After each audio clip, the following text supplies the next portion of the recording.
Bonjour à tous, on se retrouve pour une toute nouvelle vidéo et aujourd'hui on va parler des votes des téléspectateurs des différents talk shows, que ce soit Quotidien, TPMP ou C'est à vous, et dans une partie inédite de cette vidéo que vous n'avez pas vue lors du 10 minutes de télé, on s'intéressera au vote des téléspectateurs des différents JT de France et des chaînes d'information.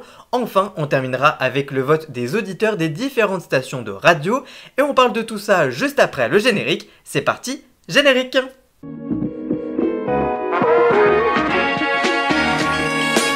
Avec les élections européennes, puis la dissolution de l'Assemblée nationale et la tenue de nouvelles élections législatives, l'heure est au sondage.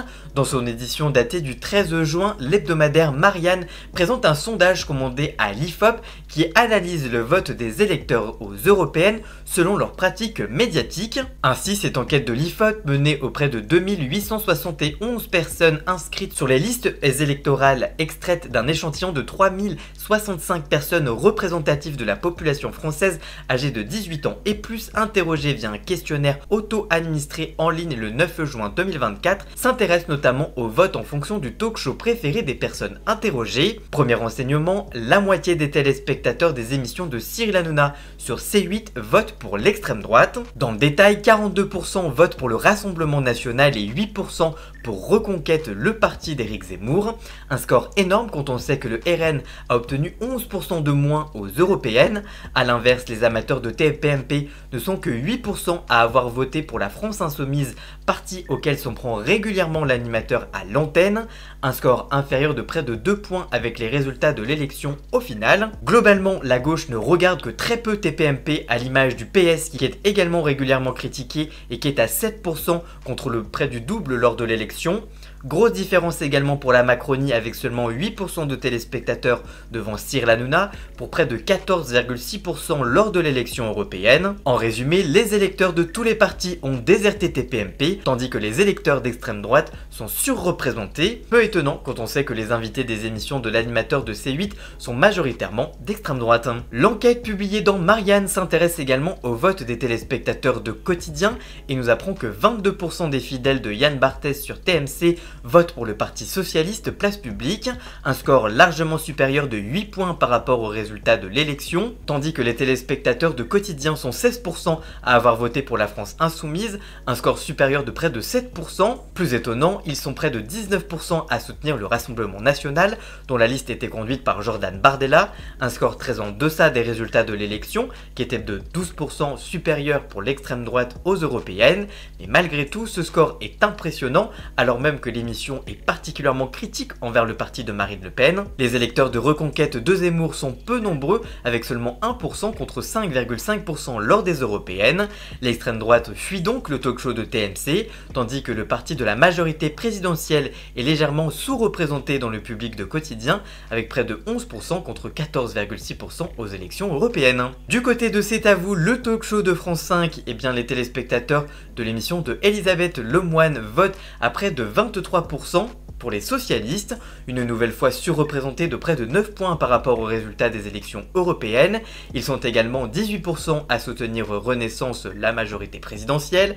C'est le seul talk show dans lequel le public est plus nombreux à avoir soutenu la majorité présidentielle par rapport aux résultats au pourcentage réel avec 14,6%, on le rappelle. En revanche, le talk show d'Anne-Elisabeth Lemoine fait jeu égal entre leur public qui est à 10% à soutenir la France Insoumise et en réalité à 9,9% sur le scrutin. Enfin, seuls 16% du public de C'est à vous soutient le Rassemblement national contre 31,4% dans les urnes. Le public de France 5 est donc du service public et peu favorable au parti de Le Pen qui veut le privatiser en cas d'accession au pouvoir. Enfin, les hémoristes de Reconquête sont seulement 1% à regarder C'est à vous malgré les 5,5% aux européennes quand le parti communiste atteint 4% contre 2,4% lors du scrutin européen. Le journal Marianne a également comparé d'autres programmes ou des chaînes avec les résultats réels des dernières européennes. Voici donc un petit point. D'abord, le journal s'est intéressé au JT regardé par les différents électeurs. Sans grande surprise, les téléspectateurs du JT de TF1 votent en très grande partie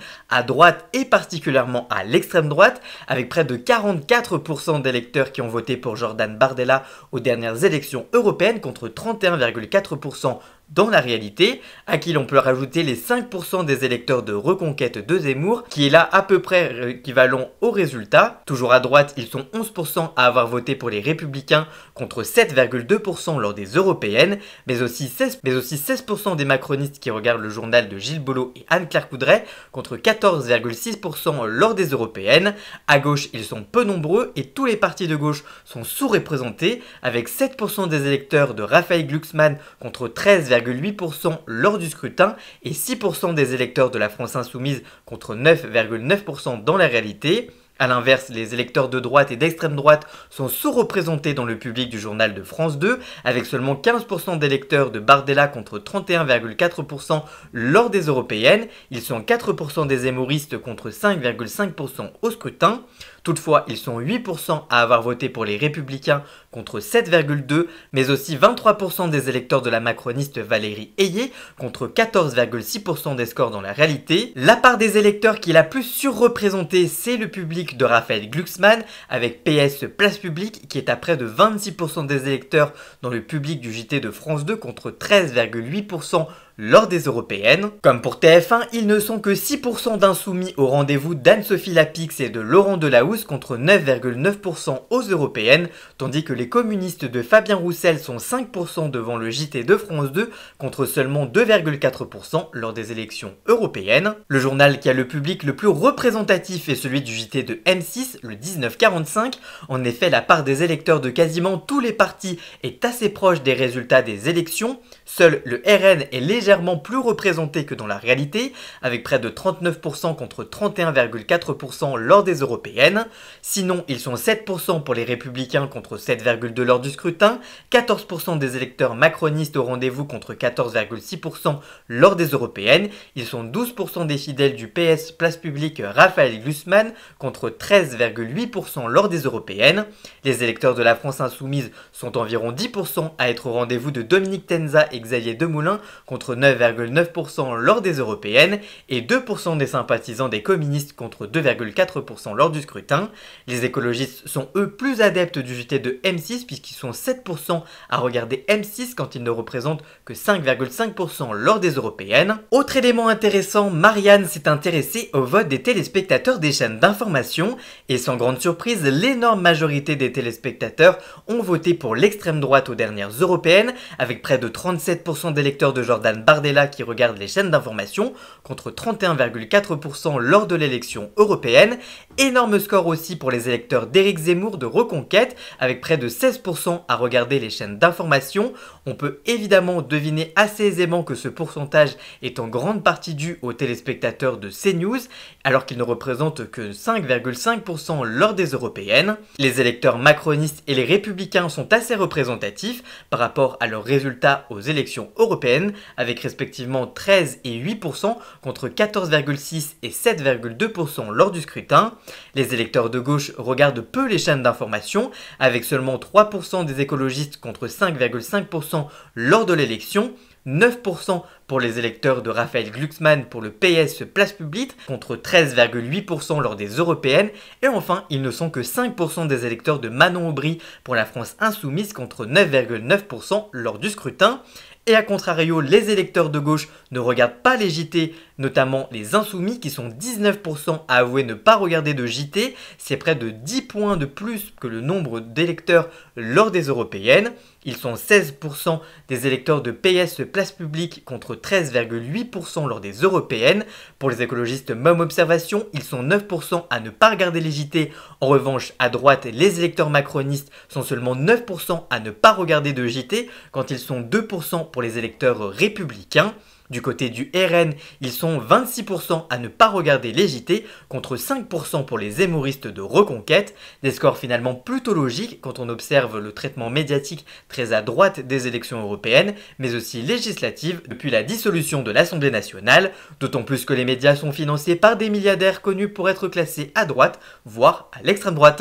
Dernier point d'observation, c'est également le vote des auditeurs des différentes stations de radio françaises. On peut notamment voir que RTL est plus plutôt très à droite, avec près de 36% d'auditeurs qui ont voté pour Jordan Bardella aux dernières élections, contre 31,4% dans la réalité. Ils sont près de 10% à avoir voté pour François-Xavier Bellamy des Républicains, contre 7,2% dans la réalité. Ils sont également 21% à avoir voté pour Valérie Ayé de la liste macroniste contre 14,6%. Ils sont 4% également à avoir voté pour Zemmour contre 5,5% dans la réalité du scrutin. En revanche, à gauche, ils sont 10% à avoir voté pour Raphaël Glucksmann contre 13,8%. C'est plutôt assez proche de la réalité. En revanche, les insoumis sont seulement 4% à avoir voté pour la liste de Manon Aubry, contre 9,9% dans la réalité du scrutin, et 4% pour les communistes, c'est également à égalité, alors que dans la réalité, ils ont fait seulement 2,4% des scores. Sur Europe 1, on voit là aussi la ligne éditoriale très à droite, voire d'extrême droite, qui a été mise en place notamment avec la fusion avec CNews, puisqu'ils sont près de 19% à avoir voté pour le parti d'Éric Zemmour, contre seulement 5,5% dans la réalité, on le rappelle. Ils sont 34% à avoir voté pour Jordan Bardella contre 31,4%. Ils sont 14% à avoir voté pour la liste de François-Xavier Bellamy des Républicains contre 7,2% dans la réalité. Ils sont seulement 9% de macronistes à écouter Europe 1 contre 14,6%. À gauche, là aussi, le score est très réduit puisque les communistes sont à 1%, la France Insoumise à seulement 3%, quand Raphaël Glucksmann est à 10%. Du côté de France Inter, c'est l'exact inverse puisqu'ils sont près de 38% à avoir voté pour PS Place Publique avec Raphaël Glucksmann. Ils sont 17% à avoir voté pour la liste de Manon Aubry pour la France Insoumise. Ils sont 2% à avoir voté pour la liste communiste et près de 13% pour la liste écologiste et 11% pour la liste macroniste. En revanche, l'extrême droite n'est pas du tout représentée avec seulement 6% de votes RN qui ont écouté France Inter contre 31,4% dans la réalité et seulement 3% de zémouristes. Du côté de France Info, là c'est plutôt équitable sur tous les partis. Ils sont 21% à avoir voté pour le Rassemblement National, 7% pour le parti des Républicains, ils sont près de 19% à avoir voté pour le parti macroniste contre 14,6% dans la réalité.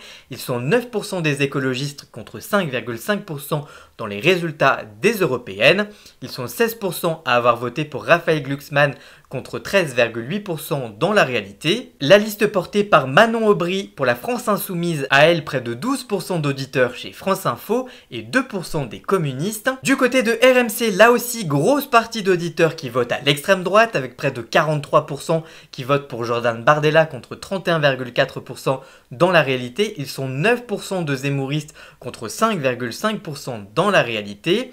La gauche est également assez peu représentée. Malgré tout, il y a 14% de personnes qui votent pour PS Place Publique avec Raphaël Glucksmann. Ils sont seulement 5% d'auditeurs insoumis contre 9,9% dans la réalité. La Macronie et les Républicains sont eux à 9% quand ils sont respectivement à 14,6% et 7,2% dans les résultats des élections. Du côté de France Bleu, ils sont 30% à avoir voté pour le Rassemblement National, 3% à avoir voté pour le parti d'Éric Zemmour, ils sont 7% à avoir voté pour les Républicains, 13% à avoir voté pour le Renaissance, le parti d'Emmanuel Macron.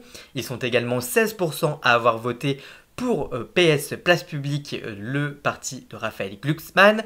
Ils sont 9% de France Insoumise et 5% de communistes. C'est là aussi le plus gros taux de personnes qui écoutent la radio. Enfin, là aussi, gros score pour l'extrême droite, pour Énergie, avec près de 46% d'électeurs qui ont voté pour Jordan Bardella qui écoute Énergie, avec 1% également de Reconquête. Ils sont également 9% à écouter Énergie et à voter pour la liste de François-Xavier Bellamy des Républicains. Ils sont 12% de macronistes. Les partis de gauche sont assez inexistants du côté de chez Énergie, puisque 4% votent pour le parti animaliste, 2% votent pour les écologistes, 5% seulement votent pour PS Place Publique. Ils sont en revanche 9% à écouter Énergie et à voter pour la France Insoumise. Enfin, ils sont 4% à voter pour le parti des communistes et à écouter Énergie. Du côté des personnes qui n'écoutent pas la radio, il y a près de 32% qui sont pour Jordan Bardella, 6% qui sont pour Zemmour, 15%